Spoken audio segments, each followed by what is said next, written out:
Finally আমরা বরিশাল যাচ্ছি, তাও আবার সদরঘাটের সেই লঞ্চ দিয়ে। আর এটা হচ্ছে আমাদের একটা ডাবল বেডওয়ালা কেবিন। আর এটার ভাড়া শুনলে আপনারা তো অনেক অবাক হবেন। সত্যি বলতে গেলে বরিশালের মানুষ তাদের গ্রামের বাড়ি যায় খুবই লাক্সারিয়াস ভাবে। আর এবার কিন্তু লাইফে ফার্স্ট টাইম আমাদের ফারাজ বাবাও আমাদের সাথে বরিশাল যাচ্ছে।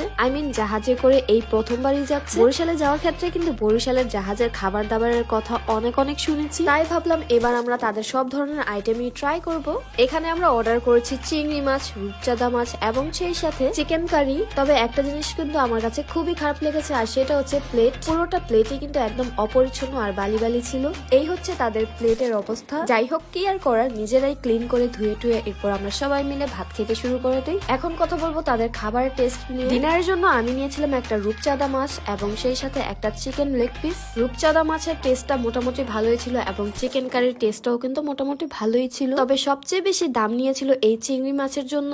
এখানে তারা একটা চিংড়ি মাছেরই দাম রেখেছিল 200 টাকা। এছাড়া বাকিগুলোর প্রাইস কিন্তু মোটামুটি রিজনেবলই ছিল। আর খাবারের টেস্টও কিন্তু এভারেজের মাঝে ভালোই ছিল। তবে সবচেয়ে বেশি মজার খাবার ছিল এই ডালটা। এটার টেস্ট এক কথায় অসাধারণ ছিল। বরিশালের লঞ্চে যদি আপনারা কোথাও যান তখন কিন্তু এই ডাল ভাতটা অবশ্যই ট্রাই করে দেখবেন। আমার কাছে এক কথায় বেস্ট লেগেছে সবকিছু। আর হ্যাঁ, এবার কিন্তু বরিশালের লঞ্চে ওঠার আগে আমি আমার স্কিন কেয়ারটা কিন্তু খুবই ভালো করে নিয়েছি। আজকে আমি ইউজ করেছি স্যাফরনের তৈরি এই গোট মিল্ক সোপটা। এই সাবানটা কিন্তু পার্সোনালি আমি অনেক পছন্দ করে থাকি। আর এটা কিন্তু স্কিনটাকে ন্যাচারালি ব্রাইট করতে অনেক হেল্প করে থাকে। বিশেষ করে রেগুলারলি এটা ইউজ করলে কিন্তু স্কিনের যদি ব্রণের দাগ থাকে সেটাও কিন্তু আস্তে আস্তে রিমুভ হয়ে যায়। এছাড়াও স্যাফরনের তৈরি এই গোট মিল্ক সোপটা কিন্তু স্কিনটাকে ফর্সা করতে অনেক হেল্প করে। তবে একেবারে অরিজিনাল স্যাফরনের তৈরি গোট মিল্ক সোপটা কিন্তু পাওয়াটাও অনেক মুশকিল। আমি একেবারে অরিজিনাল গোট মিল্ক সোপটা নিয়েছি কাকলি বিজনেস শপ এই পেজ থেকে। তাদের পেজের এই স্যাফরনের সাবানটা কিন্তু আসলে একদম অরিজিনাল। আর এটা হচ্ছে আমার মুখটা ওয়াশ করার পরের রেজাল্ট। তোমরাই দেখো, আগে থেকে কিন্তু আমার ফেসটা একটু হলে ফর্সা হয়েছে। তো আজকে অনেক কথা বলে ফেলেছি,